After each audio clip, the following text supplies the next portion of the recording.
ओम हरि अल्लाह Waheguru God खुदा रब, जिसे साइंटिस्ट सुप्रीम पावर मानने लगे हैं, वो ताकत, वो शक्ति जिसके सहारे सारे खंड ब्रह्मांड टिके हुए हैं, वो शक्ति कण कण में, जर्रे जर्रे में तो है, हम सबके अंदर भी है। उसे महसूस किया जा सकता है, उसका एहसास होता है, पर उनको जो अभ्यास करते हैं, कई लोग मालिक को नहीं मानते या मानना नहीं चाहते। हमने बहुत लोगों से ऐसे पूछा, आप कितने पढ़े लिखे हैं? किसी ने डिग्री, कोई डिप्लोमा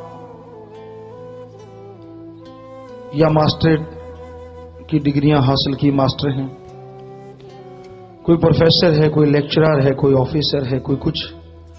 हमने कहा जी आपको कितना टाइम लगा डिग्रियां हासिल करने में, फिर नौकरी तक जाने में? कोई 18 साल, कोई 20 साल, कोई 25 साल। तो हमने कहा आप भगवान को नहीं मानते? कहते जी नहीं, ये सही नहीं है। हमने कहा चलो आपने भगवान के लिए कितना टाइम दिया? कहते वो तो टाइम दिया ही नहीं। तो डिग्री डिप्लोमे के लिए आपने 18 से 25 साल लगा दिए जिंदगी के, और भगवान के लिए 2 मिनट भी नहीं लगाए, और बैठे बैठे आप कह देते हैं भगवान है ही नहीं। तो क्या ये मूर्खता नहीं? क्या आपको बैठे बैठे डिग्री मिल सकती है? हो सकता है इस घोर कलयुग में डिग्री मिल जाए, लेकिन सही तरीका तो यही है कि जिंदगी के 18 या 25 साल लगाने ही पड़ते हैं, तब जाके आप डिग्रियां या कोई ऑफिसर या कोई ऐसा रैंक हासिल करते हैं। तो भगवान के लिए 1 मिनट भी नहीं लगाया और बैठे बैठे कह देना कि भगवान नहीं है, ये तो फजूल की बातें। तो ये तो गलत हो गया ना।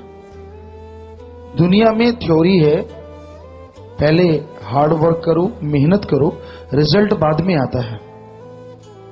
वैसे ही भगवान की तरफ है, पहले आप मेहनत करो, भगवान के दर्शन बाद में, यानी पहले भक्ति फिर भगवान। ये नहीं है कि कोई आपको चमत्कार दिखाए, पहले भगवान बाद में भक्ति की क्या जरूरत है जब पहले ही भगवान मिल गए? तो ये थ्योरी है, बीज डालो, पहले बीज डालो, फिर पौधा बनता है, फिर जाके कहीं आखिर में फसल आती है। कितनी मेहनत करनी पड़ती है। कोई भी कार्य है, हर कार्य को करने के लिए मेहनत दरकार है, जरूरी। मेहनत के बाद ही रिजल्ट मिलता है। तो उसी तरह भाई, भक्ति के बाद भगवान मिलते हैं, ना कि भगवान के बाद भक्ति। पहले भक्ति करनी है, अभ्यास करना है। जैसे दुनियावी पढ़ाई के लिए इतने इतने साल लगाने पड़ते हैं, तो क्या भगवान दुनियावी पढ़ाई से छोटा है? क्या आपकी वो डिग्रियां जो अपने आप इतने बड़े अपने आप को समझते हैं कि मेरे जैसा तो दूसरा इंसान ही नहीं, या आपके अंदर घुमंड है या अहंकार आ जाता है, तो क्या भगवान को पाने के लिए टाइम नहीं लगाना होगा? उसको पाने के लिए भी टाइम देना होगा, उसके लिए भी समय देना होगा। मेथड ऑफ मेडिटेशन लीजिए और अभ्यास कीजिए। ये तो नासा साइंस केंद्र मान चुका है कि अगर आत्मबल हासिल करना है, विल पावर और दिमाग का ज्यादा इस्तेमाल आपने काम में लाना है, तो इसके लिए आप मेडिटेशन करो। कोई भी वर्ड पूछा, कौन सा वर्ड? गॉड, राम, ईश्वर, अल्लाह, जो भी, उसको लेके आप अभ्यास कीजिए, तो ही आपके अंदर विल पावर बढ़ेगा, आत्मविश्वास आएगा। और जिनके अंदर आत्मविश्वास होता है, वही लोग हमेशा सफलता की सीढ़ियां चढ़ते हैं। ये विज्ञान का मानना है, और हमारे वेदों में, शास्त्रों में भी यही लिखा है कि अगर आप सुख शांति चाहते हैं, आत्मिक शांति चाहते हैं, तो आप गुरुमंत्र का मतलब गुरु का मंत्र नहीं होता, तो भगवान का मंत्र है, पर जो खुद गुरु ने जाप किया हो, खुद उसने practically do the method of meditation, लगातार जिसने मालिक का जाप किया हो, उसे सारे नजारे मिले हों, वो वही शब्दों को सबको दे कि भाई हम भी इंसान हैं, आप भी इंसान हैं, हमने किया तो हमें ये मिला, आप भी करो आपको भी मिलेगा, आप भी इंसान। तो उसी हिंदू धर्म में हमारे गुरु मंत्र, सिख धर्म में नाम शब्द, इस्लाम धर्म में कलमा और इंग्लिश फकीर। Method of meditation the gods words. मतलब एक ही है सबका, भाषा अलग है। पानी को जल बोलो, नीर वाटर वॉशर, आब नीलू नीरू अनि, कितने भी नाम ले दो, और भी बहुत से नाम हैं, पर नाम बदलने से उसका स्वाद या रंग नहीं बदल जाता। उसी तरह मालिक एक है, उसका नाम बदलने से या उसकी भक्ति के तरीके को कुछ और कहने से तरीका नहीं बदल जाता। पर यह घोर कलयुग है, यहां ठगी, बेईमानी, भ्रष्टाचार, बुरे बुरे कर्म लोग करते हैं, तो यह धर्म का क्षेत्र भी इससे छूटा नहीं है। हर इंसान यही कहता है जो भी आता है कि हाँ भाई, बोलो क्या चाहिए, कैसी भक्ति, कैसा चाहते हो आप, आपके दुख दर्द दूर हो, इतने पैसे चढ़ाओ, इतने पैसे चढ़ाओ, ये इत्यादि इत्यादि।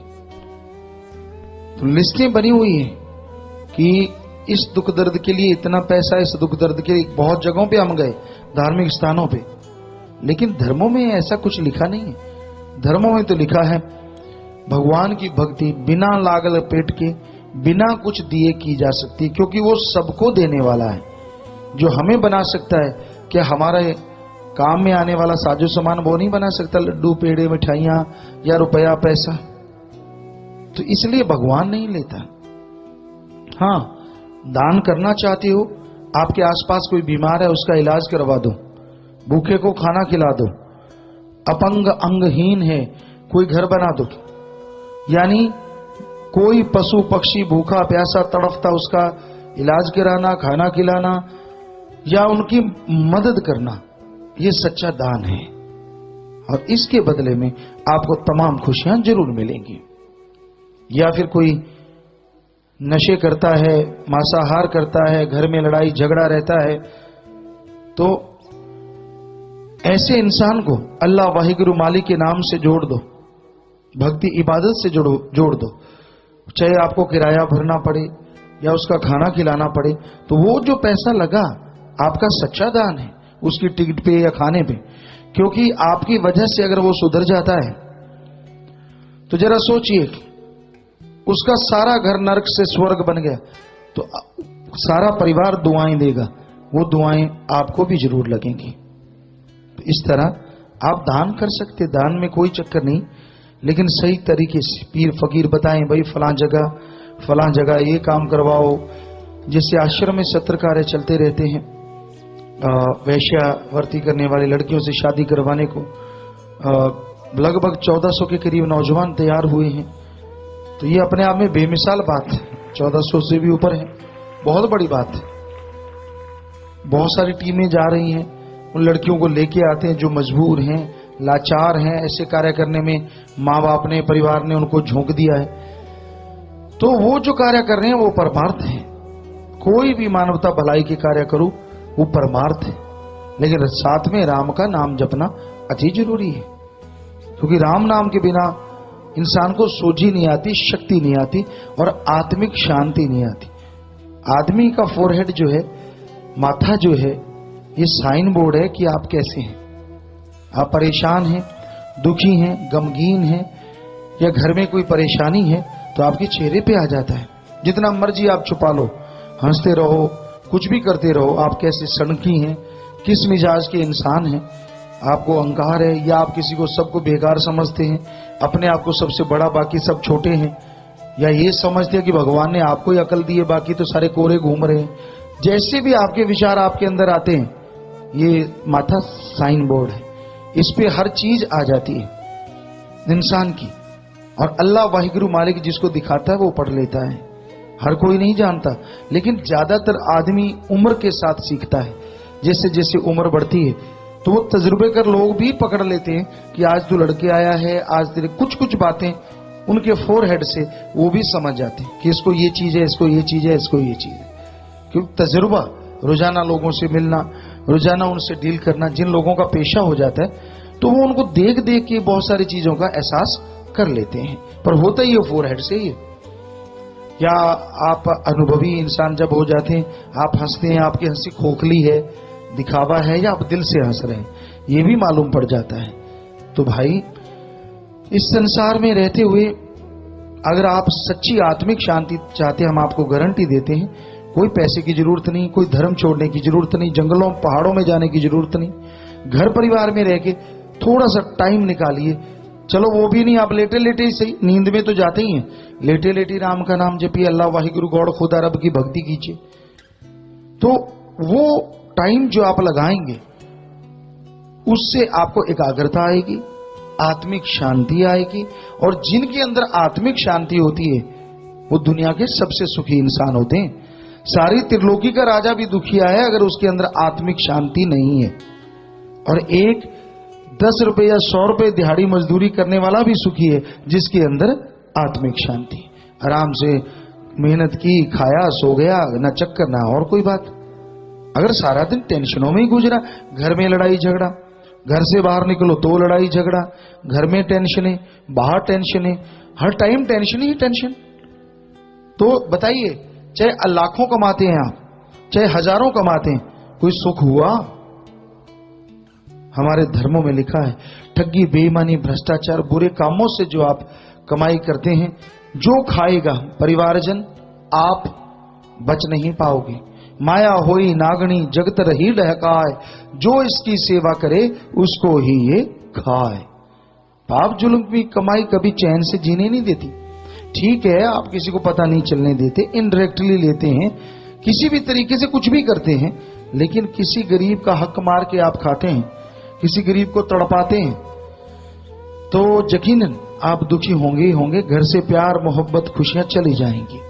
तो इसलिए अपने अंदर की जितनी भी कमियां हैं उनको निकालिए सुमरन के द्वारा, भक्ति इबादत के द्वारा, और जैसी कमियां निकलती जाएंगी आप मालिक की कृपा दृष्टि के काबिल बनेंगे और आत्मिक शांति आएगी, अंदर बाहर से खुशियां, घर में प्यार मोहब्बत जब हो जाएगा तो स्वर्ग जन्नत से बढ़ के नजारे आप घरों में ले सकते हैं और जन्नत ढूंढने की जरूरत आपको नहीं पड़ेगी।